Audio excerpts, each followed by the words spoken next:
Imagine un endroit que personne ne peut trouver sur une carte. Un lieu qui n'existe que lorsque les paupières se ferment doucement. Là, bien au-delà des rivages connus, s'étend Azura, une mer paisible, d'un bleu profond, où les vagues respirent au rythme des rêves. Le silence y est doux comme du velours. Parfois, on y entend le chant d'une baleine, long et fluide, comme une caresse. Ce n'est pas une mer comme les autres.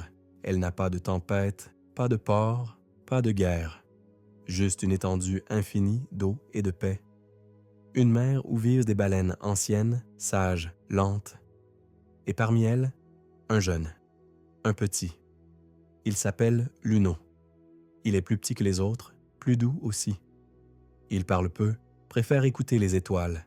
La nuit, il flotte à la surface, les yeux levés vers le ciel. Il ne sait pas pourquoi, mais les étoiles l'appellent, comme un souvenir qu'il n'a jamais eu. Parfois, il ferme les yeux et rêve qu'il nage vers elles, qu'il saute si haut qu'il quitte la mer, qu'il touche le ciel. Et dans ce monde endormi, dans le silence d'Azura, commence son voyage. La nuit tombait doucement sur Azura.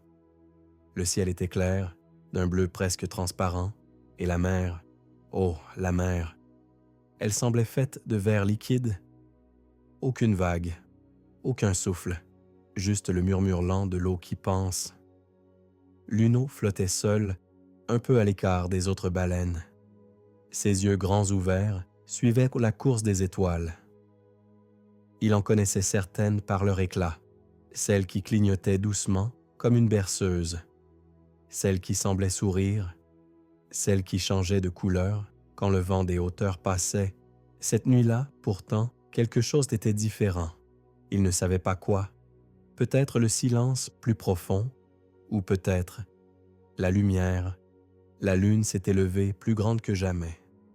Elle baignait les flots d'une lumière blanche, soyeuse, presque irréelle. Luno ferma les yeux, et quand il les rouvrit, il eut cette pensée étrange, venue de nulle part. Saute.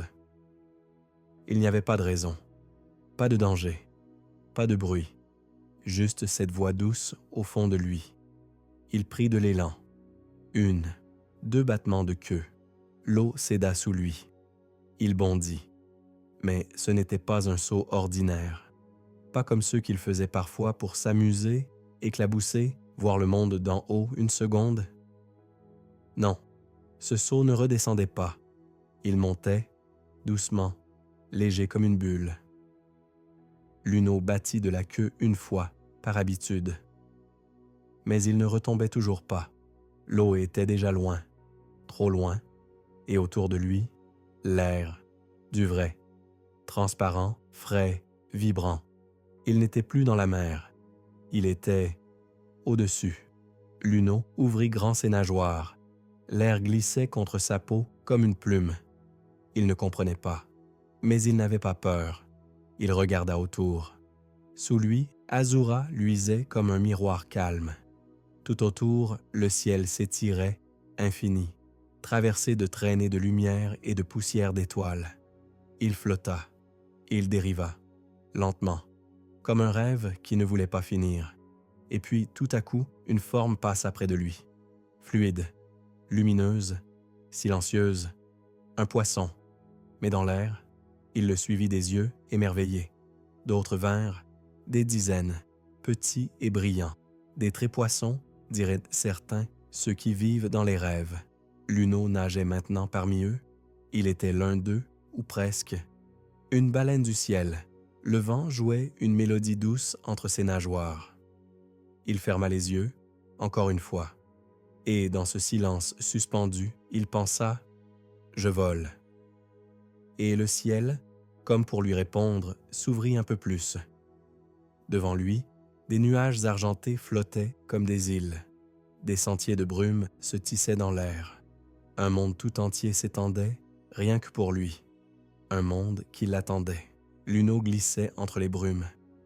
Le vent était si doux qu'il en oubliait le poids de son corps. Ici, tout était plus léger. Les pensées, les souvenirs, les doutes aussi.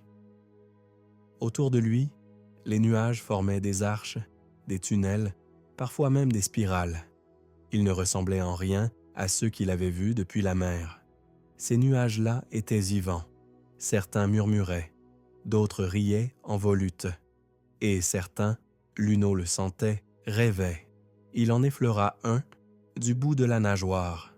Le nuage vibra doucement et laissa échapper une pluie d'étincelles dorées. Un autre, en forme de grande fleur, s'ouvrit lentement à son passage comme s'il saluait son vol. C'était un jardin aérien, un lieu secret dans le ciel, là où les nuages venaient à se reposer après avoir voyagé autour du monde.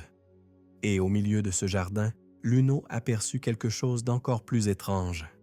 Des créatures, pas vraiment des oiseaux, pas tout à fait des poissons non plus. Elles nageaient dans l'air, longues et fines, avec des ailes de lumière. Certaines avaient des plumes translucides, d'autres semblaient tissées de brume. Elles dansaient en cercle, sans bruit. Leurs mouvements traçaient des arabesques, comme si elles peignaient le ciel. Luno s'approcha, fasciné. Il n'avait jamais rien vu d'aussi calme, d'aussi parfait. Une créature, la plus petite, fit un tour sur elle-même et se rapprocha. Elle n'avait pas de bouche, mais son regard brillait comme un matin clair. Elle ne parla pas, mais Luno comprit. « Tu n'es pas perdu, tu es attendu. » Il ne répondit pas.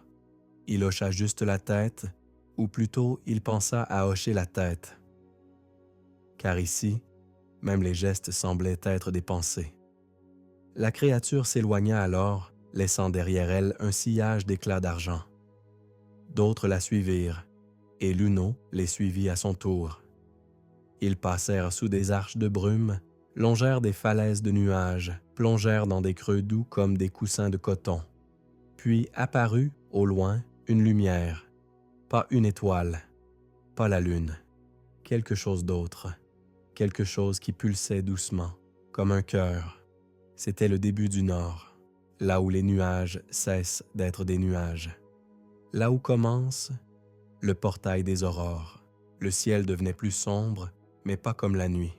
C'était un sombre plein de couleurs, un violet profond, un bleu-vert qui frémissait, des éclats d'or qui dansaient dans les courants d'air invisibles. Devant Luno, le monde s'ouvrait comme une aurore immense, vivante, mouvante. Le portail des aurores. Il ne ressemblait à rien de ce qu'on peut imaginer. Une arche, faite de lumière liquide, flottait entre deux courants. Elle vibrait doucement et chaque vibration lançait un cercle de couleurs dans le ciel. Autour, des traînées d'argent se formaient et s'effaçaient comme des pensées silencieuses qui passaient. Luno ralentit. Les créatures, nuageuses qu'il avait skidées, s'arrêtèrent aussi. Elles formaient un cercle autour de lui. L'une d'elles, la même qui lui avait parlé sans mots, s'approcha encore une fois. Cette fois, il ressentit clairement ce qu'elle lui disait. Ici, les cœurs sont vus. Le portail ne s'ouvre qu'à ceux qui n'apportent ni peur, ni violence, ni orgueil. Luno ne bougea pas. Il n'avait jamais été fort, jamais bruyant, mais il avait toujours eu un cœur tranquille et un rêve ancien, volé parmi les étoiles. Alors il ferma les yeux et pensa à Azura, à sa mère qui chantait dans les profondeurs, aux baleineaux qui jouaient en ronde, à la lumière douce sur les flots calmes et surtout au silence, celui qu'il aimait tant, celui qui ressemblait au ciel. Quand il rouvrit les yeux, le portail avait changé. Il ne brillait plus. Il luisait doucement comme s'il respirait, et il s'était élargi juste assez pour qu'une petite baleine puisse y passer. Luno battit lentement de la queue, et il entra.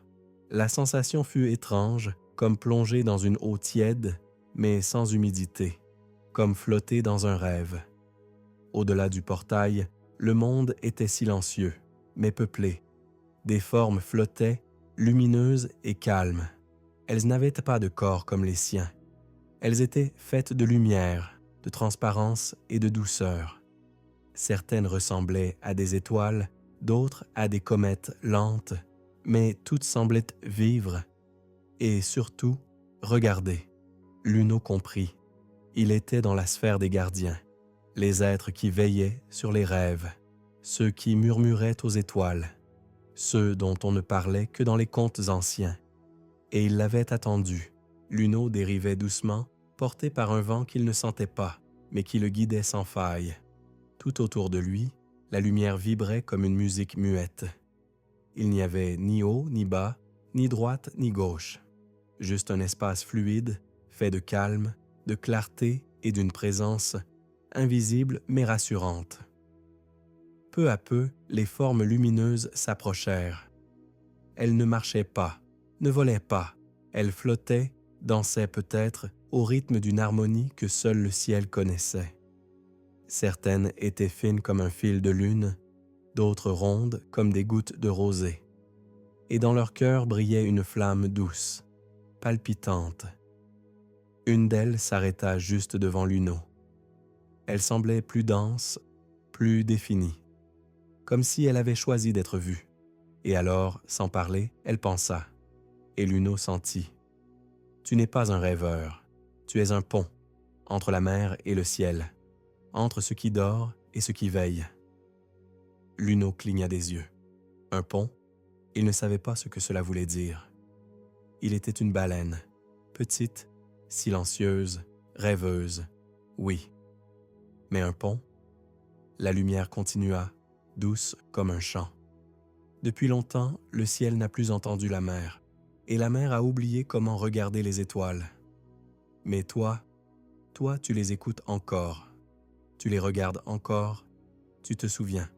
Autour, les autres formes s'étaient arrêtées aussi. Elles semblaient toutes écouter. Le silence était devenu profond, mais pas vide. Un silence plein, comme celui juste avant qu'un rêve ne commence. L'être de lumière s'approcha un peu plus, et de son cœur, une étincelle sortit. Elle flotta vers Luno, lentement, une minuscule étoile, chaude et tendre. Elle le toucha juste au milieu du front. Et alors, Luno comprit. Il vit, pas avec ses yeux, mais avec tout son être. Il vit les rêves, ceux qui s'échappent des maisons la nuit, flottent dans l'air, cherchent leur chemin. Il vit les cauchemars aussi, ceux qui se perdent, se brisent, tombent, et il vit comment les êtres de lumière les guidaient, les recueillaient, les transformaient. Il comprit. Chaque nuit, un fleuve invisible traverse le ciel. Un fleuve de rêves. Et maintenant, il pouvait nager en lui. Luno ferma doucement les yeux. Pas pour dormir, mais pour ressentir plus fort. La lumière qui l'avait effleuré semblait couler en lui maintenant, comme une rivière calme. Elle ne brûlait pas, elle réchauffait. Elle murmurait des choses qu'il ne comprenait pas encore, mais qui le calmaient. Il flottait, immobile, et pourtant, il voyageait. Devant lui, le ciel se changeait. Il devint plus fluide, presque liquide, comme si l'air s'était transformé en eau douce. Un courant invisible le tirait doucement, sans forcer. Il comprit. C'était le fleuve des songes, celui dont parlaient les êtres de lumière. Un courant qui naît chaque nuit au bord du monde, là où les pensées humaines deviennent plus légères, plus vagues, plus vraies. Luno s'y laissa porter. Autour de lui, des images passaient, flottantes, lentes, fragiles comme du papier mouillé. Un enfant qui volait sur le dos d'un chat ailé. Un vieux monsieur qui parlait à un arbre lumineux. Une fillette endormie dans un train qui roulait sur des nuages. Des souvenirs réinventés, des mondes rêvés, des peurs déguisées en brumes colorées. C'était beau, mais pas toujours doux. Certains rêves vibraient d'inquiétude. D'autres pleuraient doucement dans le silence. Luno nageait au milieu de tout cela. Il ne touchait rien, mais chaque rêve le frôlait. Il sentait des émotions glisser sur sa peau, joie chaude, nostalgie légère, peur froide comme une algue. Et alors, quelque chose en lui s'éveilla, un instinct, comme une force ancienne qui dormait dans ses os.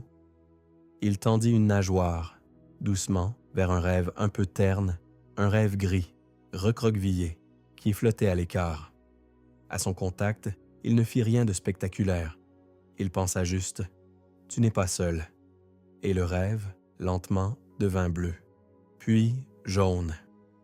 Il s'étira comme un chat au soleil et s'envola vers le ciel. Les êtres de lumière, au loin, observaient, et dans leur silence, Luno sentit un sourire. Il savait maintenant pourquoi il volait, pourquoi le portail s'était ouvert, pourquoi il était différent. Il était un guide de rêve, un gardien du sommeil. Et cette nuit, sa première dans le fleuve des songes, n'était que le début. Le courant devenait plus lent, plus fluide encore. Luno avançait sans effort, comme si c'était le monde qui glissait autour de lui. À mesure qu'il s'éloignait de la sphère des gardiens, les couleurs changeaient. Le ciel prenait des teintes nacrées, un mélange de gris doux, de bleu laiteux et d'orange délavé, comme une aube qui n'ose pas encore naître.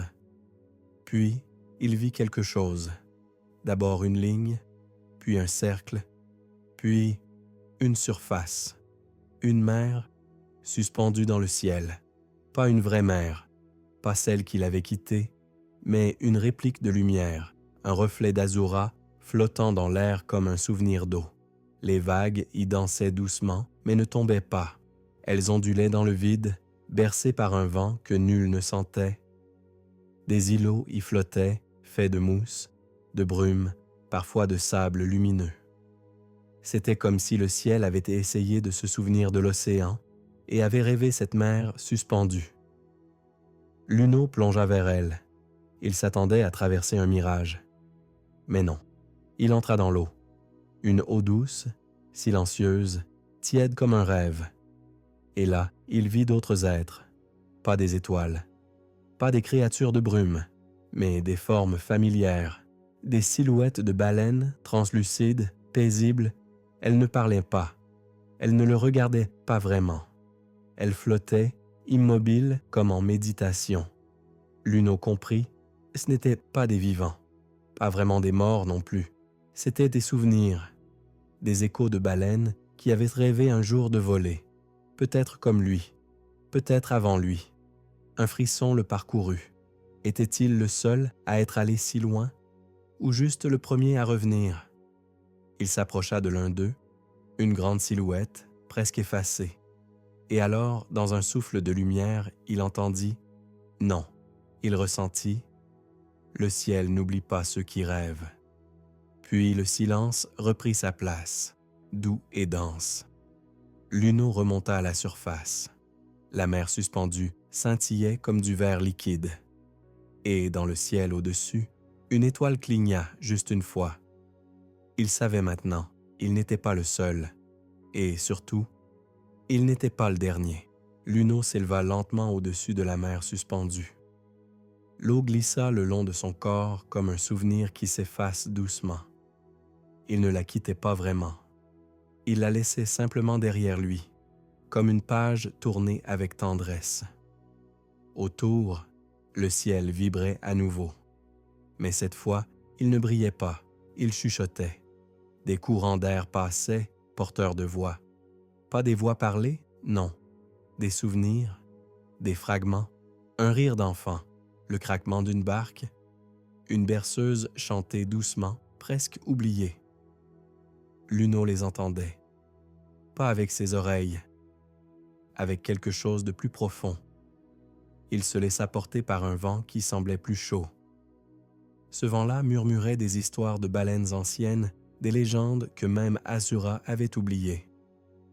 Il y eut un temps, soufflait le vent, où le ciel et la mer parlaient d'une seule voix, où les baleines pouvaient nager dans les nuages et les étoiles tomber dans l'eau pour rêver. Luno écoutait, le cœur lent, la respiration posée. Il ne savait pas pourquoi ces récits venaient à lui. Mais il savait qu'il devait les recevoir, qu'il était peut-être celui qui allait les rapporter. Alors il fit quelque chose d'inhabituel. Il chanta, pas fort, pas pour être entendu, mais comme on parle à soi-même dans une nuit trop vaste. Un chant long, doux, arrondi. Un chant de baleine, porté dans un ciel sans écho. Et à mesure qu'il chantait, le vent changeait. Il ne racontait plus seulement, il répondait. Des éclats de lumière apparurent dans l'air, pas des étoiles, des souvenirs de lumière, comme des lucioles oubliées. Elles tourbillonnaient autour de Luno, légères, curieuses. Puis, elles se rassemblèrent, formèrent un anneau. Un cercle brillant, tournoyant lentement. C'était une clé, pas une clé qui ouvre une porte, une clé qui ouvre le souvenir. Luno la suivit, doucement. Elle l'emmena plus haut, là où le ciel devient presque transparent, là où le vent est si fin qu'il ressemble à un souffle de pensée. Et là, il vit. Une île de brume, un temple de nuages, une porte suspendue, faite de rien et de tout. Et sur cette porte, un symbole, un cercle, une ligne, une étoile. Il ne le comprit pas, mais il le reconnut. Quelque part, il l'avait déjà vu, dans l'écume, dans un rêve, ou dans un souvenir ancien qui ne lui appartenait pas encore. La porte flottait, silencieuse, ni grande, ni petite, ni ouverte, ni fermée. Elle était simplement comme si le ciel lui-même avait décidé de rêver une frontière. Luno s'en approcha. Il n'y avait pas de serrure, pas de poignée, rien à pousser ni à tourner. Et pourtant, il sentait que quelque chose attendait. Le symbole sur la porte brillait à peine. Un cercle, une ligne, une étoile. Simple, mais infini. Un souvenir universel. Peut-être un rappel, peut-être un appel. Luno ferma les yeux. Il pensa à tout ce qu'il avait vu. Les nuages vivants, les créatures du ciel, le fleuve des rêves, la mer suspendue et les voix des vents anciens. Il pensa à Azura aussi, au bercement des vagues, au chant de sa mère, doux et profond, à cette première nuit où il avait sauté sans savoir pourquoi, et en lui monta une chose sans nom, un élan, une lumière douce, pas un savoir, pas une réponse, mais un accord. Alors il s'approcha encore, et dans un souffle si silencieux qu'il ne sut même s'il l'avait fait, il traversa.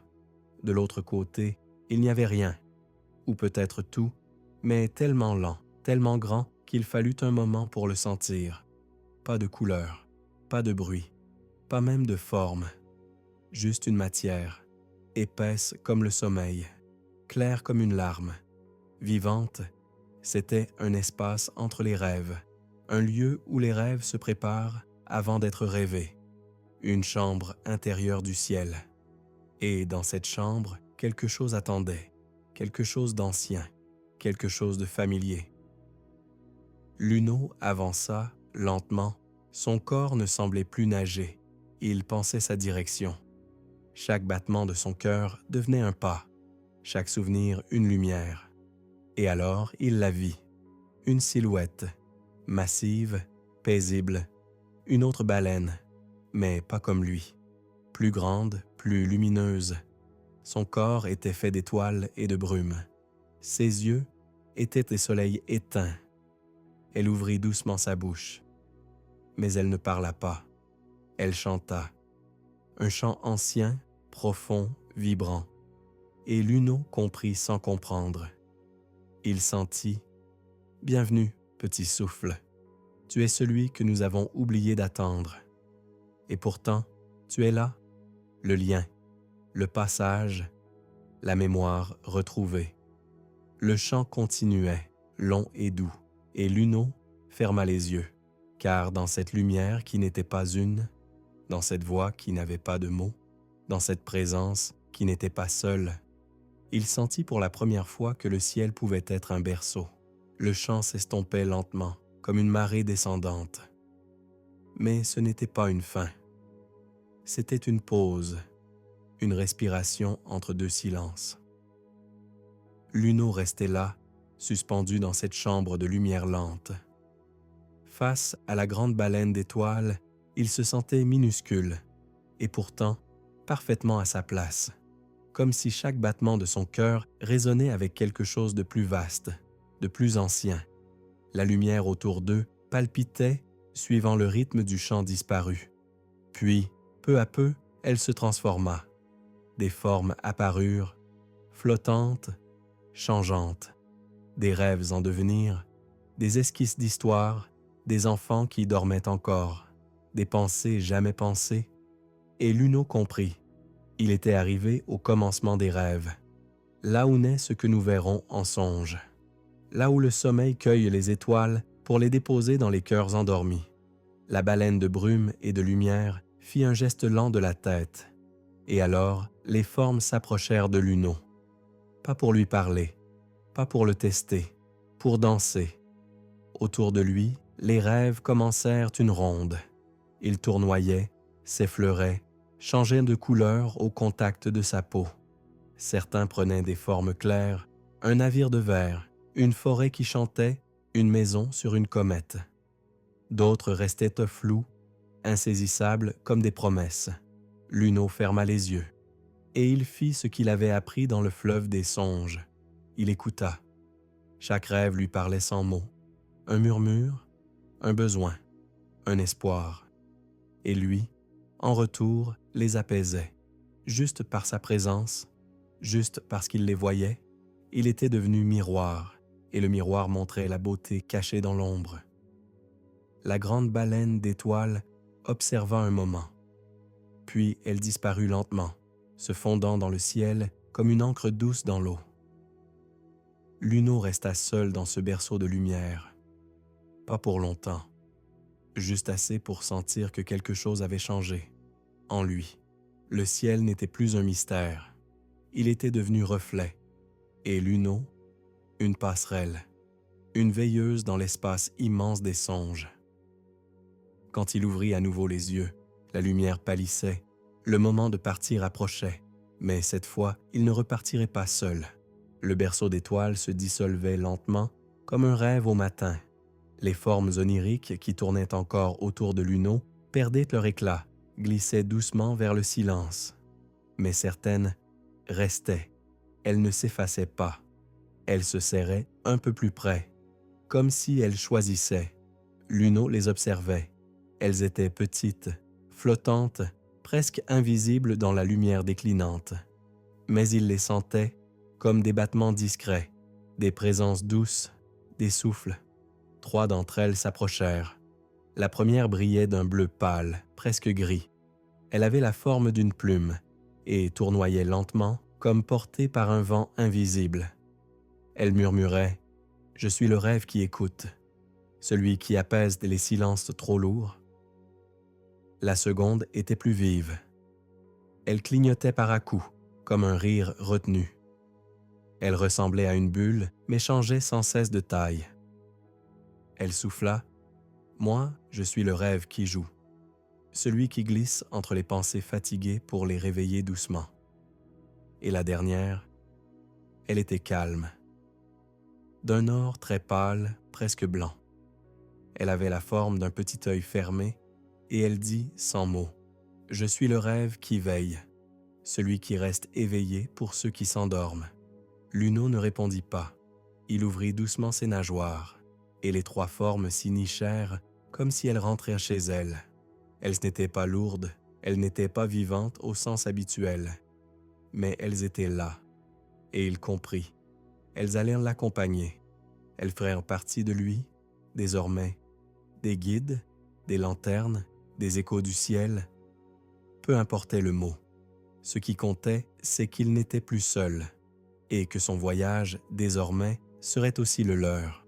Un nouveau courant se leva, pas violent, juste, clair, comme un appel, comme une invitation à revenir. Luno tourna doucement la tête. Derrière lui, le berceau d'étoiles s'éteignait doucement. Devant, le ciel s'ouvrait à nouveau.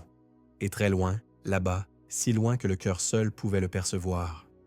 Azura. La mer. La vraie. Le point de départ. Il savait ce qu'il devait faire. Revenir.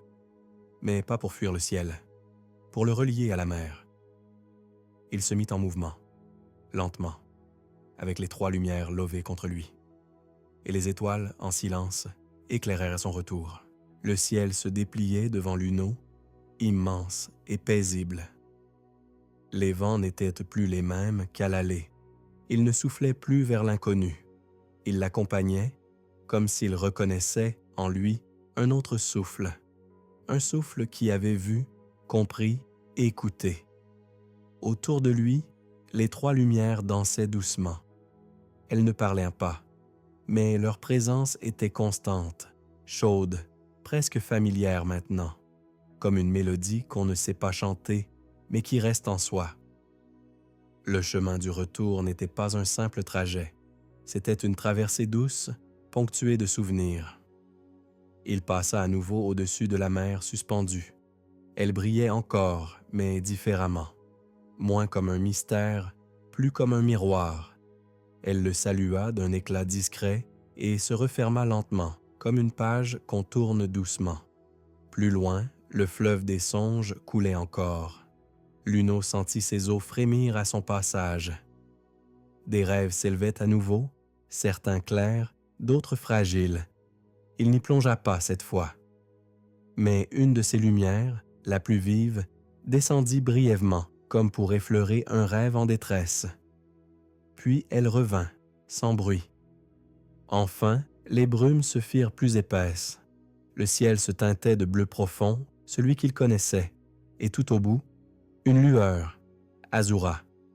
Elle était là, étendue, tranquille, vibrante de silence. Les vagues glissaient sous la lumière lunaire. Le monde semblait l'attendre. Luno descendit lentement. Plus il approchait de la surface, plus il sentait les liens revenir, le sel dans l'air, le murmure familier de l'eau, la mémoire des profondeurs.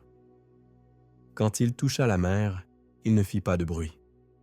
Pas d'éclaboussure. Juste une fusion silencieuse.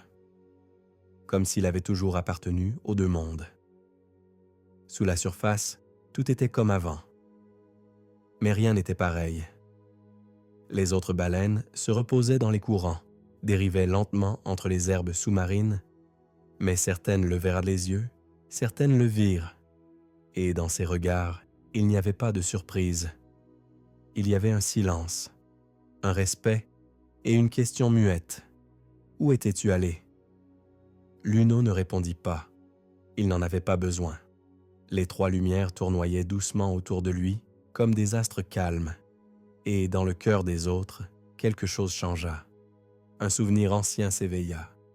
Une envie, un élan. Comme un frisson dans les profondeurs. Azura était redevenue sa mère. Mais elle avait changé. Ou peut-être était-ce lui. Ou les deux. Luno nageait lentement entre les courants, juste sous la surface, là où l'eau laisse encore passer la lumière du ciel. Les étoiles y dansaient en reflets flous. Et parmi elles, glissaient trois petits éclats, toujours à ses côtés. Parfois, les autres baleines l'approchaient, sans bruit. Elles le suivaient un moment, sans le toucher, puis s'éloignaient, l'air songeuse. Luno ne parlait pas. Il n'avait jamais été bavard. Mais il était devenu parole. Sa présence murmurait des choses que les mots ne peuvent pas porter. Et bientôt, les murmures se répandirent. Pas des histoires, pas encore. Des impressions, des soupirs transmis d'un chant à l'autre, d'un souffle à une nageoire. Il a vu quelque chose. Il est allé plus haut que le ciel. Il est revenu, avec de la lumière. Les plus jeunes furent les premiers à s'approcher. Curieux, pas envieux, non, émerveillés. Ils nageaient près de lui. Parfois imitaient ses mouvements, parfois plongeaient au même rythme. Une petite baleine grise tenta même un saut. Elle retomba maladroitement dans une pluie d'écume, mais riait à sa manière. Luno l'observa, et dans son cœur, quelque chose s'ouvrit doucement. Une porte ou une note. Un soir, il s'éloigna un peu. Il nagea jusqu'à un recoin d'Azura qu'il aimait particulièrement. Une crique invisible, entourée de récifs doux où le courant faisait chanter les algues longues et souples. Il se posa là, et il chanta, pas comme dans le ciel, pas pour les étoiles, mais pour la mer. Son chant était lent, grave, puis clair. Il ne racontait rien, il rappelait, et la mer écouta. Elle se souvenait, de temps anciens, de chants oubliés, de ponts entre les mondes. Le courant se calma, les algues s'inclinèrent, les pierres vibrèrent doucement, et dans cet instant suspendu, le chant de Luno se mêla à celui d'Azura, comme s'ils se reconnaissaient, comme si la mer disait « Oui, tu es revenu ». La nuit tomba plus doucement que d'habitude. Pas un souffle de vent, pas une vague, juste un silence pur, presque fragile, comme si le monde lui-même retenait son souffle pour mieux écouter. Luno flottait près de la surface, ses yeux levés vers le ciel, mais ce n'était plus la même distance. Avant, il regardait les étoiles comme on regarde un mystère. Maintenant, il les regardait comme on reconnaît un visage. Le ciel scintillait, et sur la mer calme, il se reflétait parfaitement. Azura était devenu un miroir de lumière et de sommeil. Et dans ce miroir, quelque chose apparut. D'abord un point, puis une ligne, puis une silhouette, une autre baleine. Pas dans l'eau, pas vraiment dans le ciel, mais dans le reflet. Luno cligna des yeux. La silhouette ondulait, floue comme un souvenir trop ancien. Mais elle était là, et elle le regardait. Ce n'était pas un reflet de lui-même, c'était autre chose. Quelqu'un d'autre. Quelqu'un de connu, sans être connu. Un frisson le parcourut. Non de peur, mais d'écho. La silhouette ne parla pas, mais une idée passa, douce, paisible. Le ciel garde la trace de ceux qui rêvent, la mer garde leur souffle. Puis elle disparut, doucement, comme si elle s'effaçait entre deux mondes. Luno plongea, pas par peur, par besoin de sentir à nouveau l'eau autour de lui. Le contact doux, familier, rond. Les trois petites lumières tournaient toujours près de lui. L'une s'endormait presque, l'autre dessinait des cercles lents. La troisième brillait un peu plus fort. Il comprit qu'elles aussi avaient vu. Pas ce qu'il avait vu, non, mais quelque chose, chacune à sa manière. Et il comprit aussi ceci, le voyage n'était pas terminé. Il venait simplement de changer de forme. Le ciel et la mer se parlaient à nouveau, et lui était le messager. Non pas pour parler, mais pour être là. Le courant était doux cette nuit-là, comme une couverture tiède qui glisse lentement sur la mer. Luno nageait lentement, à fleur d'eau, son souffle à peine audible, les trois petites lumières tournoyant comme des lucioles fidèles. Derrière lui, un frémissement, des éclats d'eau, des rires, ou du moins leur écho aquatique. Les jeunes baleines, ils étaient là, 5, peut-être 6, leur corps luisant sous la lune, leurs yeux brillants de cette curiosité nouvelle que seul un rêve éveillé pouvait donner. Ils s'approchaient sans bruit, mais sans retenue non plus. Plusieurs fois déjà, il l'avait observé. Ce soir, il s'avançait. La plus petite, celle qui avait déjà tenté un saut maladroit, s'approcha si près qu'elle toucha presque son flanc. Elle ne dit rien, mais dans sa respiration rapide, dans ses mouvements vifs, dans la manière dont ses nageoires frémissaient, Luno sentit la question. Pas une question à laquelle on répond par des mots, une question qu'on porte dans les os, dans l'élan. Est-ce que moi aussi, je peux voler? Il ne répondit pas. Il ne dit jamais oui. Il ne dit jamais non. Il se contenta de sauter. D'un bond doux, sans éclat, il s'éleva au-dessus de l'eau. Pas haut, pas loin. Juste assez pour que le ciel reflète sa silhouette dans les yeux des jeunes. Il retomba avec un murmure.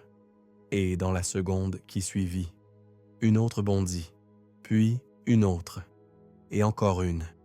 Tous. Ils sautaient, certains à peine, certains maladroitement, mais tous avec ce feu tranquille que seul l'espoir peut allumer. Et dans l'écume, les trois petites lumières se mirent à tournoyer plus vite. Le bleu pâle glissait entre les éclaboussures, la bulle rieuse éclatait de joie, et l'œil doré brillait doucement comme pour veiller sur cette première danse des cieux. Plus tard, Quand les jeunes se calmèrent, épuisés mais heureux, ils restèrent un moment près de Luno. Et sans un mot, il sut. Il ne serait jamais un maître, jamais un guide qui montre le chemin, mais il serait présent, toujours, comme une étoile que l'on ne touche pas, mais qui éclaire la route, comme une promesse. Les jours passaient, ou plutôt les nuits, car dans Azura, on ne comptait pas le temps comme ailleurs. On le sentait, on le rêvait.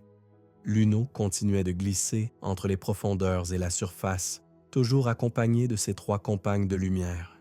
Elle ne s'était jamais éloignée, et parfois, quand il dormait, elle tournait doucement autour de lui, comme des lunes veillant sur une planète silencieuse.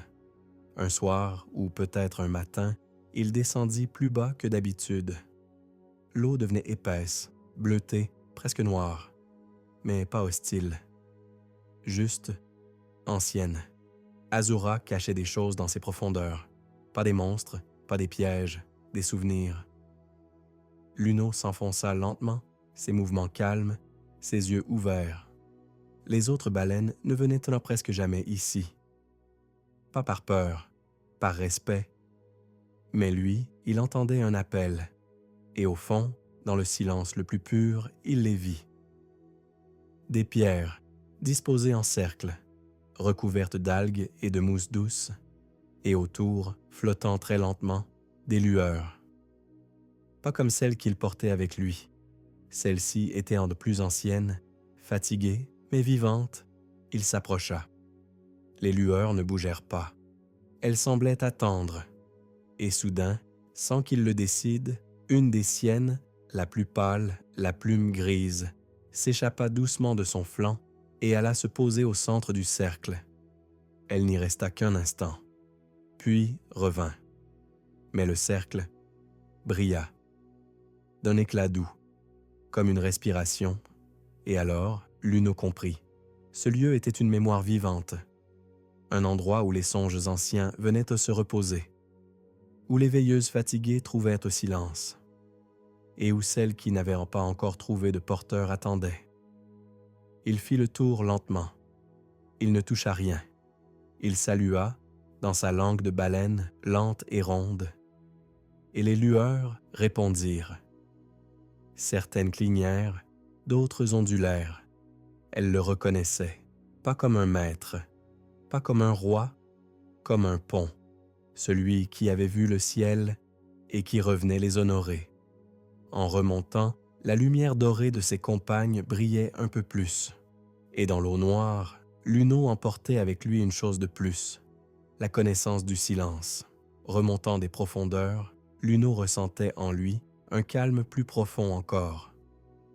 Comme si l'eau sombre avait poli son cœur, comme si le cercle des veilleuses anciennes lui avait soufflé une vérité sans forme. À la surface, le ciel l'attendait, mais cette fois, il ne se contenta pas de flotter. Il ouvrit sa bouche, et il chanta. Mais ce chant n'était pas comme les autres. Ce n'était pas un appel, ce n'était pas un souvenir, c'était un retour, un son profond, grave, qui vibrait en spirale lente. Chaque note remontait des fonds, s'enroulait sur elle-même, puis se dépliait dans l'air. Un chant né dans la mer, mais tourné vers le ciel. Et là-haut, quelque chose bougea. Des étoiles clignèrent. Un vent doux descendit. Et Luno sentit, au loin, comme une réponse. Pas en son, en souffle, le ciel chantait aussi, mais à l'envers, comme un écho inversé, un battement pour un souffle, une lumière pour une note, une étoile pour un mot, et dans cet échange, lent et silencieux, une nouvelle chose se forma. Le lien. Pas un pont, cette fois, pas une route, quelque chose de plus subtil, un fil, invisible, mais vibrant. Il allait de l'eau au ciel, du silence au rêve. Et Luno était le nœud au centre. Il ne comprenait pas tout, mais il savait. C'était le début d'un tissage. Un tissage entre deux mondes, deux matières, deux souffles. Et dans ce tissage, il n'était pas seul. Les 3 veilleuses, plus lumineuses que jamais, tournaient autour de lui. L'une d'elles, Celle en forme de bulle s'éleva soudain plus haut que d'habitude, et là, dans le ciel, elle éclata doucement, pas en disparaissant, en partageant sa lumière. Des éclats tombèrent lentement, comme une pluie tiède, et chaque goutte cherchait. Luno sentit leur trajectoire. Certaines descendaient vers Azura, d'autres montaient encore vers d'autres cieux. La lumière partait, se dispersait, et une voix ancienne, douce, résonna au fond de lui. Peut-être la mer, peut-être le ciel. Un rêve ne vit pas pour lui-même. Il voyage, il cherche un cœur où s'endormir. Luno se laissa porter, et dans cette dérive paisible, il sut que désormais, même son silence pouvait faire grandir des étoiles. La pluie de lumière se poursuivit doucement, presque imperceptible. Les gouttelettes tombées de la veilleuse éclatée flottaient, légères, comme des poussières de songe. Elles ne tombaient pas en ligne droite. Elles choisissaient. Certaines se posaient sur la mer et en disparaissant faisaient être un frisson brillant. D'autres restaient suspendues dans l'air, tournoyant lentement comme si elles attendaient d'être vues. Et certaines, très peu, s'enfonçaient dans les profondeurs. Luno les regardait sans bouger. Il n'avait pas besoin d'agir. Ce n'était pas un spectacle. C'était une naissance, et il savait. Chaque goutte était une graine. Pas une graine d'arbre, pas de plante. Une graine de rêve. De ceux qui cherchent un être prêt à les porter, à les faire grandir, doucement, nuit après nuit. Azura en accueillait beaucoup. Les baleines s'y laissaient se les toucher, parfois sans comprendre. Elles frémissaient un peu, puis s'apaisaient, et au fond de leur sommeil, une lumière commençait à pousser. Les plus jeunes étaient particulièrement réceptifs. Le petit groupe qui suivait Luno depuis des nuits restait près de lui, bercé par ce phénomène. L'un d'eux, le plus discret, s'était laissé effleurer par une goutte dorée. Et quelque chose avait changé. Ses mouvements étaient plus lents. Son regard semblait écouter des choses que personne n'avait dites. Il ne cherchait pas à voler. Il sentait. Luno le regardait avec douceur. Il ne disait rien. Mais au fond de lui, il se souvenait. Lui aussi, un jour, avait reçu une goutte. Un éclat de ciel. Un rêve sans nom. Et il en était devenu le gardien. Plus tard, il s'éloigna. Pas loin. Il avait besoin de silence. Pas de repos, non, de résonance. Il trouva un lieu qu'il aimait. Un repli d'eau calme entre deux falaises d'algues ondulantes. Il s'y posa, ferma les yeux et laissa venir ce qui venait. Les souvenirs du ciel, les chants de la mer, le battement des graines nouvelles, le vide laissé par la veilleuse partie. Tout cela vivait en lui maintenant, tout cela grandissait. Et dans le noir doux de ses paupières, il vit quelque chose, une carte. Pas de lieu, de lien, un réseau de souffle et de silence, un entrelac de veilleurs. Il n'était pas le seul. Il ne l'avait jamais été. Et peut-être, bientôt, il ne serait plus le dernier à voler. La mer s'assoupissait, pas un vrai sommeil, plutôt un état d'écoute. Un murmure long, presque imperceptible, parcourait Azura d'un bout à l'autre. Luno, toujours niché dans sa crique d'algues, percevait cette respiration lente. C'était comme si la mer elle-même retenait son chant, pour mieux entendre celui des graines. Les étoiles, cette nuit-là, restaient fixes. Elles ne clignotaient pas. Elles regardaient, et dans ce calme, quelque chose d'inattendu arriva. Un frisson dans le courant, un souffle chaud et un éclat. Quelqu'un approchait. Luno se redressa. Non par peur, par pressentiment, et il le vit. Pas une lumière, pas un jeune. Une baleine. Grande, lente, marquée par le temps. Son corps était sombre, mais parcouru de lueurs pâles, comme des constellations oubliées. Elle s'arrêta devant lui, et sans mot, il comprit. Moi aussi, j'ai volé. Il ne répondit pas, mais il s'inclina, doucement, de tout son être. Elle n'était pas un mythe, pas une mémoire. Elle était, encore là, encore présente, mais discrète, silencieuse, comme si elle avait choisi de veiller sans se montrer. Et elle n'était pas seule. Derrière elle, dans la brume douce des eaux tièdes, apparurent d'autres silhouettes. Pas nombreuses, pas brillantes, mais réelles. Des baleines anciennes, des souffles tranquilles, des cœurs étoilés. Ils formaient un cercle invisible autour de Luno. Non pour l'évaluer, mais pour l'accueillir. L'un d'eux s'approcha. Son chant était grave, lent, tissé de silence. Mais dans chaque note, il y avait une chaleur simple. « Nous avons gardé le passage. Tu l'as ouvert à nouveau. » Un autre ajouta « Les graines poussent. Le monde se souvient. » Et Luno, pour la première fois, chanta avec eux. Pas comme un élève, pas comme un novice, comme un égal. Et le chant qui naquit ce soir-là fut si doux, si lent, si vaste, que même les étoiles, là-haut, semblèrent frissonner.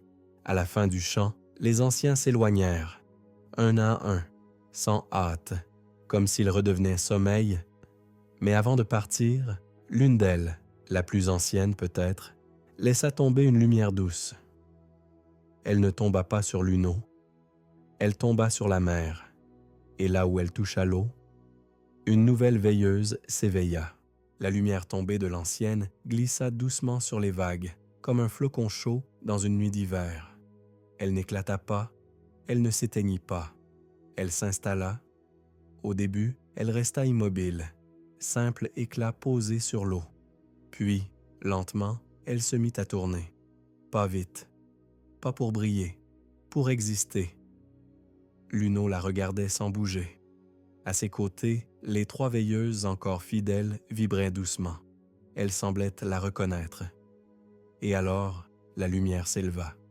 À peine, juste assez pour venir se poser près de Luno, pas en lui, près de lui, comme un être nouveau, comme un souffle d'étoile qui n'attendait que ce moment. Elle n'avait pas de forme stable, parfois un cercle, parfois une aile, parfois un œil. Mais sa lumière était différente, pas chaude, pas froide, clairvoyante. Et Luno comprit sans savoir comment, sans mots, sans pensée claire, elle venait du futur. Pas pour prévenir, pour observer, pour se souvenir d'avance. Les quatre veilleuses tournèrent alors lentement autour de lui. Elles formaient une ronde silencieuse, comme un souffle ancien repris en chœur. Et l'eau autour d'eux devint plus calme encore, si calme qu'on aurait cru le monde figé. Mais ce n'était pas une pause, c'était une naissance. Cette nuit-là, Luno ne bougea pas, il ne nagea pas, il ne chanta pas, il garda, comme on garde un feu fragile dans une nuit sans lune, comme on garde le premier rêve d'un monde qui s'éveille. Et la quatrième veilleuse, claire et lente, s'endormit contre lui, non pour fuir le monde, mais pour mûrir. Quelque chose s'était mis en marche, un tissage nouveau, un souffle plus vaste, et au fond de l'eau, les baleines anciennes s'étaient arrêtées. Elles aussi regardaient, et peut-être, pour la première fois depuis longtemps, elles espéraient. Au matin, si l'on peut appeler ainsi cette lumière pâle qui monte parfois au-dessus d'Azura, Luno ouvrit les yeux. Les quatre veilleuses flottaient autour de lui, paisibles, silencieuses. La quatrième, plus discrète, semblait à peine émise, mais sa présence était nette, douce, presque dense. Elle ne tournoyait pas, elle écoutait. Tout autour, la mer s'était remise à respirer. Les chants lointains reprenaient, les baleines reprenaient leur course lente entre les grands sillons profonds. Mais Luno, lui, resta un instant encore, suspendu dans ce repli d'algues et de lumière. Il sentait quelque chose de nouveau, quelque chose qu'il ne voyait pas. Un courant, pas dans l'eau, dans l'air, dans l'espace entre les souffles. Un fil invisible, mais tendu. Il le suivit. Il se remit en mouvement, lentement, porté plus qu'il ne nageait. Et bientôt, il arriva dans une zone d'Azura rarement visitée. une frontière mouvante entre les eaux chaudes et les zones plus profondes, là où la lumière s'amincit, là où les rêves se font rares. Mais ce jour-là, quelque chose flottait à la surface. Une coquille, petite, ronde, parfaitement fermée. Elle dérivait lentement, mais semblait porter en elle une densité étrange. Luno s'approcha. Les veilleuses s'arrêtèrent aussi, tournoyant lentement autour de l'objet. La quatrième, tout particulièrement, vibrait d'un éclat doux, presque protecteur. Et alors, la coquille s'ouvrit. D'elle s'échappa une note. Juste une, pas une mélodie, une fréquence. Elle traversa l'eau, lente et pure, et dans sa vibration, un souvenir, un visage flou, un regard, un être, pas une baleine, pas une étoile, un enfant. Luno sentit un tressaillement. Ce n'était pas un souvenir à lui, c'était un rêve confié. Quelqu'un, quelque part, très loin, très haut, rêvait encore, et ce rêve cherchait.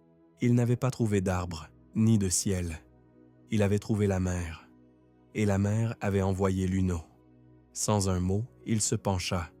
Il toucha la coquille du bout de sa nageoire, et la note devint un souffle, une onde, un appel vers le ciel. Et très loin, là-haut peut-être, un enfant frissonna dans son sommeil et sourit dans le noir. La mer était redevenue calme, comme si le frisson du rêve retrouvé avait refermé ses rides doucement. La coquille, désormais vide, se referma lentement, puis coula sans bruit vers les profondeurs, comme une enveloppe rendue. Luno restait immobile, un battement paisible dans l'eau. Ses 4 veilleuses tournaient au ralenti, leur lueur tamisée, presque absorbée dans la réflexion silencieuse. Quelque chose avait changé. Un lien nouveau, une réversibilité. Jusqu'ici, les rêves venaient, tombaient, attendaient, mais maintenant, un rêve était reparti, rassemblé, apaisé, renvoyé, et ce retour avait laissé une trace. Luno sentit un autre courant, fin, secret, pas de ceux qui déplacent l'eau, de ceux qui traversent le monde. Un courant de songe. Il le suivit, ou plutôt, il se laissa porter. Et peu à peu, le monde autour de lui changea. La lumière devint plus floue, les sons plus profonds, la matière de l'eau plus tendre. Il entrait dans un revers du monde. Pas un lieu, un état, un endroit où les rêves qui ont été envoyés retournent, un atelier invisible, un lieu d'écho. Là, tout flottait au ralenti, des bulles de mémoire, des éclats de voix, des images floues d'êtres assoupis, jeunes ou vieux, humains ou non. Et au centre, une sphère, pas grande, pas brillante, mais pleine. Elle battait lentement, comme un cœur. Luno s'approcha. Les veilleuses se firent discrètes, presque invisibles. La quatrième, surtout, vibrait plus lentement, comme si elle reconnaissait l'endroit. Et là, tout près de la sphère, Luno comprit. Ce lieu était l'oreille du monde, l'endroit où les rêves finissent et où ils recommencent, pas pour revenir pareil, mais pour se transformer. Un rêve retourné n'est jamais perdu, il devient semence. Et Luno était le vent qui les portait. Il ne toucha rien, il n'en avait pas besoin. Mais en quittant lentement ce lieu d'écoute, il sentait derrière lui un frémissement nouveau, comme si le monde lui-même chuchotait « Merci de nous avoir entendus ». Luno émergea lentement du revers, comme on sort d'un rêve sans ouvrir les yeux. Tout était plus doux, plus étiré. Même le silence semblait plus chaud. Les 4 veilleuses l'entouraient à nouveau, calmes et resserrées. Elles semblaient plus matures, comme si elles aussi avaient traversé quelque chose qu'on ne peut ni nommer ni oublier. Le ciel au-dessus d'Azura s'était paré d'un voile pâle, ni jour ni nuit, un entre-deux, un moment suspendu. C'est alors que Luno sentit un souffle, pas un courant, pas un frisson. Un vent qui ne venait d'aucun point cardinal, un vent qui ne déplaçait pas l'eau, un vent intérieur. Il le reconnut. C'était le vent du commencement. celui qu'il avait senti, sans le nommer, lors de son tout premier saut. Celui qui avait soulevé son corps sans poids, celui qui avait ouvert le ciel. Mais cette fois, il ne soufflait pas pour lui, il soufflait de lui. Luno était devenu une source. Pas une source d'eau, une source de passage, un point d'origine. Et ce vent portait une chose précieuse, une histoire, pas celle qu'il avait vécue, celle qu'il allait offrir. Le vent monta, il s'éleva au-dessus des vagues, traversa l'air paisible, grimpa dans les souffles, glissa entre les nuages et atteignit un monde. Là-haut, un enfant dormait. Un cœur calme, un souffle irrégulier, une main posée près du visage. Le vent passa doucement dans sa chambre, effleura les rideaux, s'enroula autour de son oreiller, et dans le silence, il déposa le rêve. Un rêve fait de mer sans fin, de baleines silencieuses, de lumière qui ne brûle pas. Un rêve où l'on saute vers les étoiles, où les créatures ne parlent pas mais écoutent, où le ciel se souvient de ton nom, même si tu ne l'as jamais dit. L'enfant sourit dans son sommeil, et une petite lumière, si fine qu'aucun œil ne l'aurait vue, naquit juste au creux de sa poitrine. Elle ne disait rien, elle attendait. Peut-être qu'un jour, cet enfant sauterait aussi. En bas, dans Azura, Luno leva la tête. Il n'avait rien vu, mais il savait. Et le vent, en revenant vers lui, portait un murmure doux comme une berceuse. « Merci.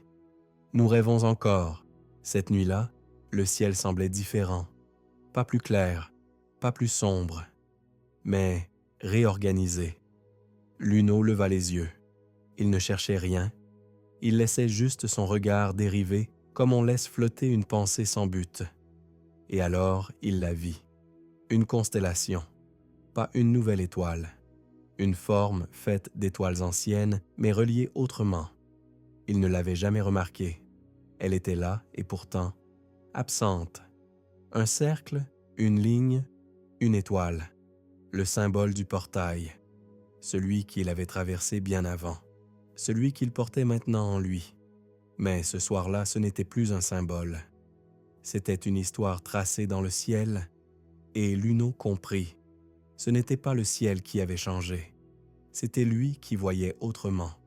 Chaque étoile portait un souvenir, chaque ligne une traversée, et le cercle était ce lien doux entre commencement et retour. Les 4 veilleuses s'agitèrent doucement. Elles aussi semblaient reconnaître ce motif.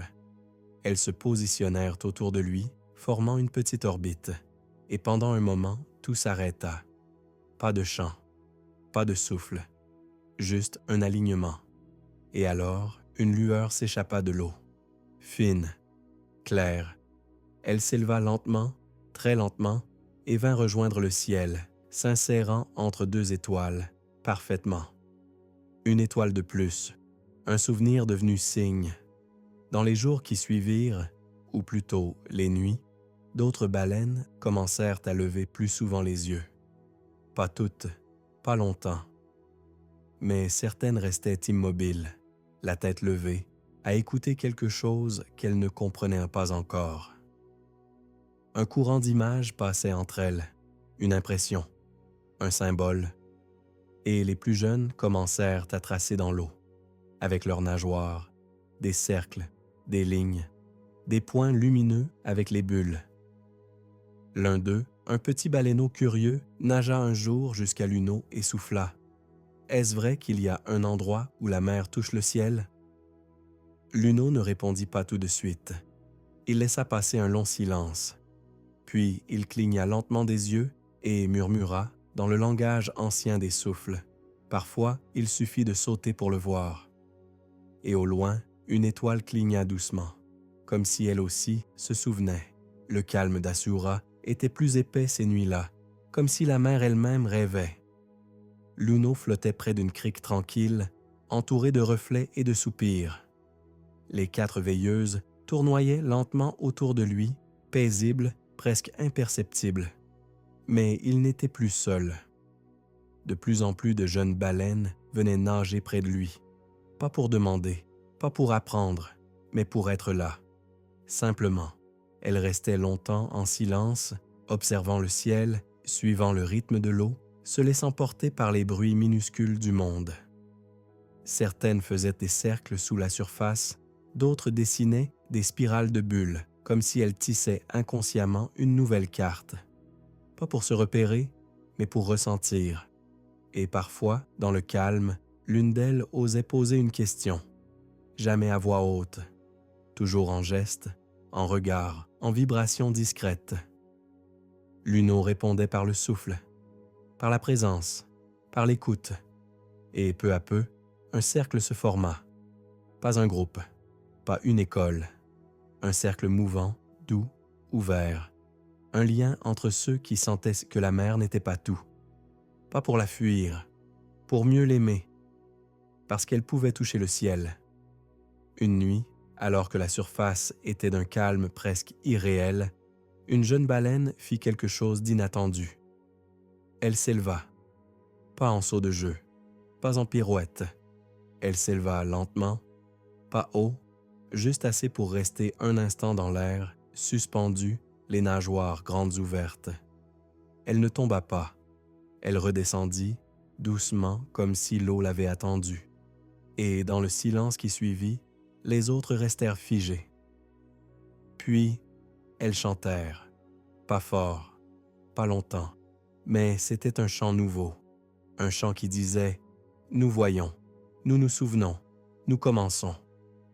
L'une au centre n'avait pas bougé, mais ses yeux brillaient, car ce chant-là n'était plus le sien, c'était le leur. Et là-haut, dans le ciel, la constellation se redessina, imperceptiblement.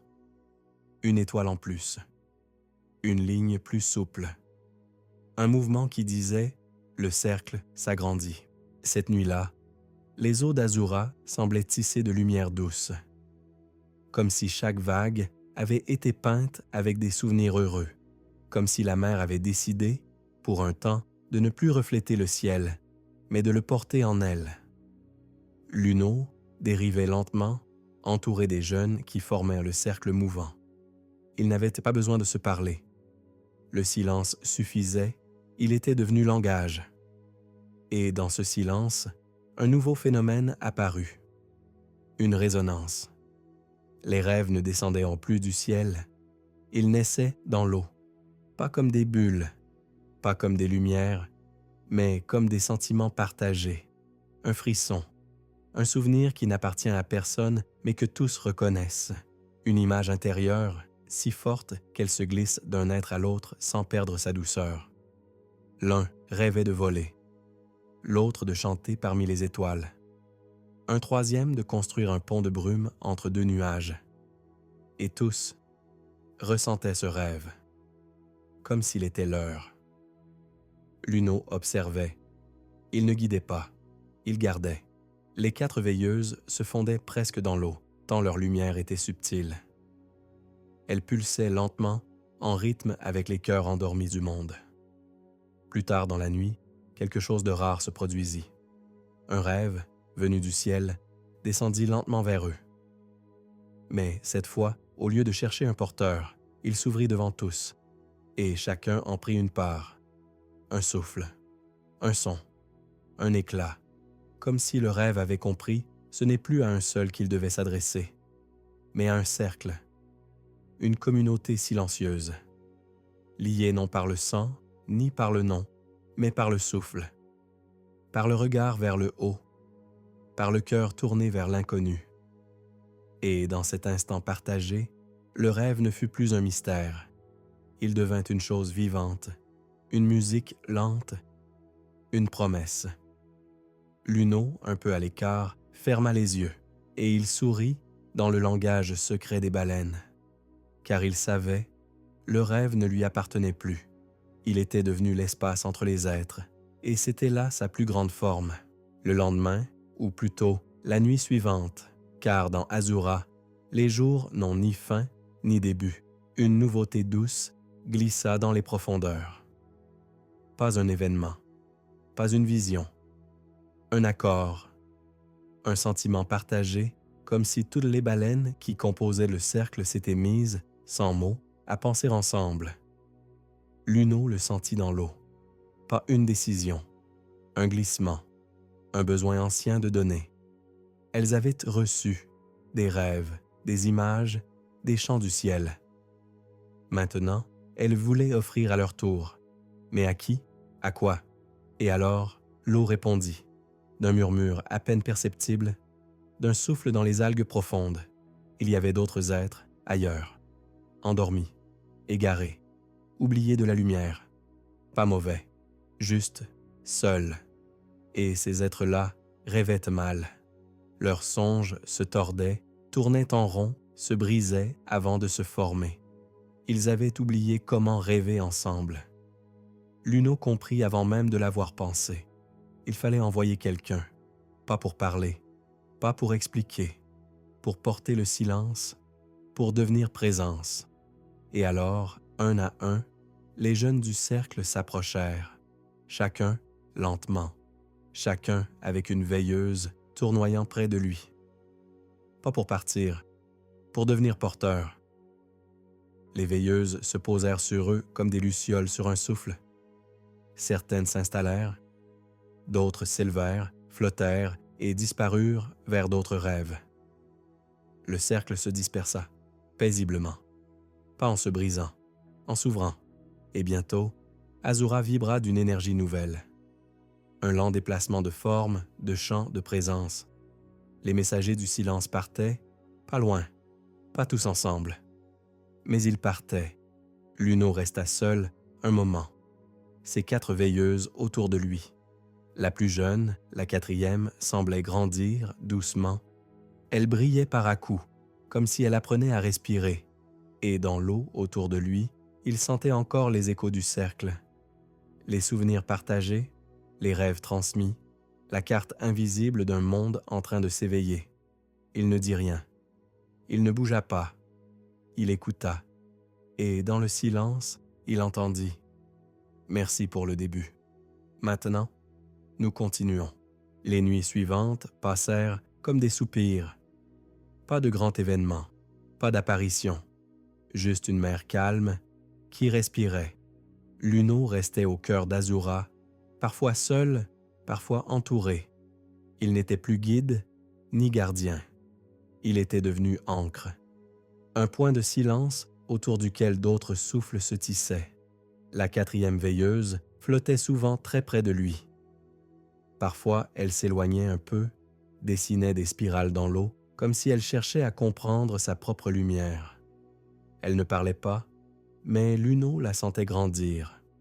Pas en taille, en présence. Comme une étoile qui n'a pas encore compris qu'elle brille. Un matin voilé, alors que les reflets du ciel s'étaient teintés de gris doux, l'Uno sentit un changement subtil, une vibration fine comme un frisson dans un rêve. Il tourna la tête, et là, à la frontière de la mer et de l'air, une faille, presque invisible, une ligne verticale, flottante, pas menaçante, intrigante. Elle ne semblait pas vouloir s'ouvrir, elle attendait. L'Uno s'en approcha. Doucement, les veilleuses le suivirent, en silence. Quand il fut assez près, il sentit une chose étrange. Un souffle, mais pas de vent. Un souffle de souvenir, comme si cette faille respirait l'ailleurs. Il n'essaya pas de la traverser. Il n'en avait pas besoin. Il resta là, tout près, et il écouta. Et dans ce souffle, il perçut des images. Brèves, fugaces, mais vraies. Un monde de pierre et de brume, des silhouettes endormies, un silence trop ancien, et surtout, un besoin de lien, pas un cri, pas un appel, un espace vide où un rêve n'était jamais venu. Alors, l'Uno fit ce qu'il savait faire. Il ne parla pas, il ne chanta pas, il respira, lentement, profondément, et dans ce souffle, il envoya quelque chose. Pas un message, un morceau de mer, un fragment de ciel, une promesse sans nom, et la faille frissonna, puis se referma, pas brutalement, comme une paupière fatiguée. Et l'Uno sut, le lien avait été posé, Pas pour aujourd'hui, peut-être pas pour cette vie, mais un jour, là-bas, quelqu'un se souviendrait de lui. Depuis cette nuit-là, Azura portait un silence différent. Un silence qui ne cachait rien, mais qui gardait, comme un souffle retenu, comme un rêve qu'on ne raconte pas encore. Luno se faisait plus discret. Il ne menait plus les jeunes, il ne suivait plus les courants. Il explorait. Mais cette fois, pas vers le haut, pas vers les étoiles, vers l'intérieur, vers les sentiers du dedans. Il commença à plonger plus souvent, mais sans aller jusqu'aux profondeurs sombres. Il cherchait autre chose, les passages invisibles, des tunnels d'eau tiède, des creux entre les pierres, des bulles de silence sous les algues flottantes. Chaque endroit recelait un écho, un fragment de quelque chose vécu autrefois, une voix, un chant, un rêve oublié dans un recoin de mer. Et peu à peu, ces endroits lui parlèrent, pas en phrases, en images. Il voyait des silhouettes anciennes, pas des baleines, pas des étoiles, autre chose, des formes floues mais présentes. Elles n'étaient pas là pour enseigner. Elles veillaient, comme s'il y avait, dans Azura même, des souvenirs vivants qui attendaient le bon souffle pour s'éveiller. Un jour, dans une grotte douce, tapissée d'herbes mouvantes, Luno découvrit une paroi lisse. Sur elle, rien d'écrit. Mais en s'en approchant, les 4 veilleuses s'alignèrent. Elles projetèrent leur lumière et un motif apparut. Un cercle, une ligne, une étoile, mais aussi une spirale, un œil et une forme nouvelle, un cœur renversé. Luno resta là longtemps, et la paroi, lentement, vibra d'un souffle ancien, un chant presque effacé. Mais il en perçut un fragment. Ce qui descend nourrit ce qui monte, ce qui veille prépare ce qui s'élève. Et il comprit que le ciel n'est pas toujours au-dessus, qu'il peut être en dedans, dans chaque repli, dans chaque silence, et qu'en lui, il existait des chemins que même les étoiles ne connaissaient pas encore. Les nuits s'étiraient comme des fils d'argent, et Luno, désormais, nageait lentement, pas par fatigue, mais par maturation. Il n'avait plus besoin de découvrir. Tout était là. Il ne cherchait plus à comprendre. Il accueillait. Ces 4 veilleuses, devenues presque fusionnelles, pulsaient doucement autour de lui. Leur lumière avait changé. Elle n'éblouissait pas. Elle rassemblait. Et alors, une nuit plus calme encore que les autres, une chose très simple arriva. Le ciel s'ouvrit. Pas avec fracas, pas avec éclat. Il devint parfaitement lisse. Et la mer aussi. Si lisse que l'on ne distinguait plus la ligne d'horizon. Tout était miroir. Luno s'arrêta. Il flottait dans ce double infini. Ni ciel, ni mer. Seulement un entre-deux. Et alors, il vit son reflet, pas son corps, son chemin. Il vit le jeune qu'il avait été, les sauts timides, les questions silencieuses. Il vit les premières veilleuses, le portail, les sphères, les rêves. Il vit aussi ce qu'il était devenu. Un souffle, un cercle, un pont, et plus encore, il vit les autres, ceux qui venaient, ceux qui porteraient, ceux qui, un jour, ouvriraient de nouveaux portails, dans des mondes sans nom, dans des rêves encore non rêvés. Il ne sourit pas, il respira, longuement, paisiblement, et dans ce souffle, il remercia. Le miroir s'effaça. Une étoile chuta doucement, mais ne tomba pas. Elle se posa sur le front de Luno comme une goutte de nuit claire, et s'éteignit, sans bruit, pas pour disparaître, pour rejoindre. Dans son cœur désormais, le ciel avait un refuge, et chaque battement était un chant muet pour ceux qui viendraient ensuite. Depuis la nuit du miroir, Azura semblait s'être posée, comme si la mer elle-même retenait chaque vague, chaque souffle, pour ne pas briser le calme installé. Luno flottait, pas perdu, pas en attente, simplement présent. Il n'avait plus besoin de parler aux étoiles, ni de plonger vers les souvenirs anciens. Il était devenu ce lien, cette mémoire vivante, cette étoile immergée. Les autres baleines, jeunes et anciennes, passaient parfois près de lui. Certaines saluaient d'un regard, d'autres restaient à distance, mais toujours avec respect.